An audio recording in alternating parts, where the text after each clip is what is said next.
नमस्कार किसान भाइयों। ये दृश्य, ये नज़ारा जो आप स्क्रीन में देख रहे हो, ये आपको अभी आपके आसपास बहुत सारी जगह पर देखने को मिल रहा होगा। ये हैं दोस्तों किसान जो अवशेष खेत में बचते हैं उसे जलाता है, वो ये नज़ारा है दोस्तों। अब किसान के सामने दुविधा है कि वो फसल के अवशेष को जलाएं या नहीं जलाएं। यदि वो जलाता है तो भी उसको पता है किसान को कि इससे क्या नुकसान होता है और इससे ज़मीन को भी क्या नुकसान होता है, वातावरण या पर्यावरण को भी क्या नुकसान होता है। फिर भी वो ये अवशेष जलाने के लिए मजबूर हैं। मजबूर क्यों हैं?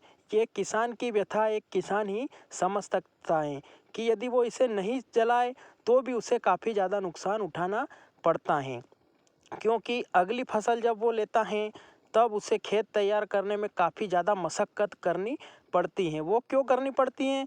क्योंकि किसान के पास वो जो तमाम साधन या संसाधन हैं जो कि इन अवशेषों को ख़त्म या नष्ट कर सकते हैं, वो नहीं हैं। उनके अभाव में किसान को परेशानी का सामना करना पड़ता है यदि वो इन अवशेषों को नहीं जलाता है तो किसान बहुत बड़ी दुविधा में है कि इनको जलाएं या नहीं जलाएं। यदि जलाता है तो भी नुकसान हो रहा है, प्रकृति, पर्यावरण और भूमि को नुकसान हो रहा है, उसको भली भांति पता है, फिर भी जलाने पर क्यों मजबूर हो रहा है।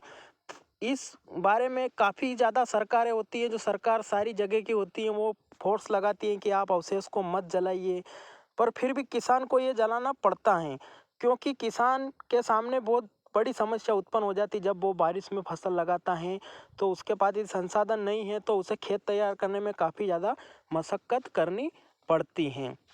तो ये सब रोकने के लिए सरकारें खाली एक बस घोषणा कर देती हैं कि आपको नरवाई या फसल का अवशेष नहीं जलाना है और आपको नहीं जलाना है, बस खाली मना करती हैं। यदि सरकारें किसानों के साथ कोऑपरेट करने लग जाए, सहभागी बन जाए कि आपको फसल का अवशेष नहीं जलाना है और इनका एक विकल्प सरकार किसानों को दे दे कि हम आपको यह संसाधन सब्सिडी पर उपलब्ध कराएंगे जिनकी सहायता से आप इन अवशेषों को नष्ट कर दोगे खेतों में ही और आपको जलाना नहीं है। यदि ये कदम सरकार उठा ले तो किसान को भी पता है कि इससे नुकसान ही हो रहा है, नरवाई जलाने से या जो अवशेष जलाने से नुकसान ही हो रहा है, तो वो भी सरकार का सहयोग जरूर करेंगे किसान। तो सरकार को कोऑपरेट करना चाहिए और ऐसे संसाधन उपलब्ध कराने चाहिए जिनसे कि इन फसल के अवशेषों को नष्ट किया जा सके।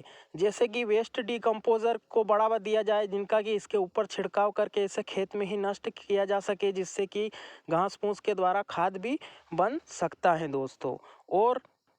और ऐसे संसाधन उपलब्ध कराने चाहिए सब्सिडी पर, बहुत उन पे ज़्यादा सब्सिडी मात्रा में देनी चाहिए जिससे कि किसान प्रेरित हो उन्हें खरीदने के लिए या उन्हें अपनाने के लिए। जैसे कि जो घास से सुकला बनाने की मशीन है उन पर सब्सिडी बढ़ा देनी चाहिए, या फिर जो बंडल बनाते हैं इस अवशेष के वो मशीनों को बढ़ावा देना चाहिए। उनसे कि किसान प्रेरित होगा कि वो मशीनें खरीद कर उन तमाम मशीनों का उपयोग खेत में कर कर अवशेष को एकत्रित कर लेगा और उसे जलाने की नौबत नहीं आएगी, जिससे पर्यावरण भी बचेगा, किसान की भूमि भी बचेगी, इसकी उर्वरा शक्ति भी जो मजबूत बनी रहेगी और किसान इसको अपनाने के लिए तैयार भी हो जाएगा। तो सरकार को ऐसे कदम उठाने चाहिए जिनसे कि किसान इनको न जलाने की प्रेरणा ले सकें और उसी घास का उपयोग हम गायों या पशुपालन जो या गौशाला होती हैं उनमें गायों को भूसा के रूप में देकर उनको गायों को भी बचा सकते हैं, पर्यावरण को भी बचा सकते हैं और किसान को भी इस दुविधा से बाहर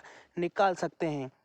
मैं खुद किसान का बेटा हूँ और मैं समझता हूँ कि यदि नरवाई हम नहीं जलाते हैं या पूरी खेत में खड़ी होती है और उसमें यदि हम जो भी होता है अपनी हकाई कर देते हैं तो फिर अगली फसल लगाने में हमें काफ़ी ज़्यादा मशक्क़त करनी पड़ती है, क्योंकि किसान के पास साधन का अभाव होता है दोस्तों।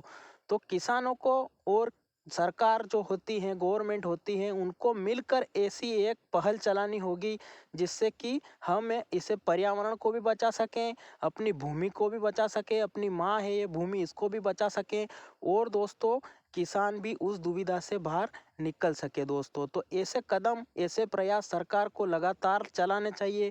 केवल यह कहने से कि किसान नरवाई नहीं जलाए, ये अपराध की श्रेणी में आता है, इसको नहीं जलाए, ऐसा कहने से, मात्र ऐसा कहने से किसान इसे जलाने से नहीं रोक पाएगा और पर्यावरण ऐसे ही बर्बाद होता रहेगा और किसान की ज़मीन की जो उर्वरा शक्ति होती है वो भी ख़त्म होती जाएगी।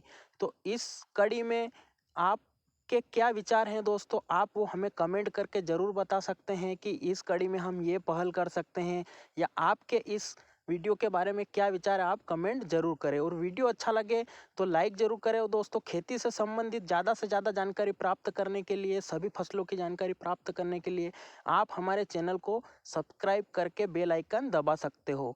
और वीडियो दोस्तों आप शेयर भी कर सकते हो, जिससे कि ज़्यादा से ज़्यादा किसान भाई इस पहल में जुड़ सकें दोस्तों।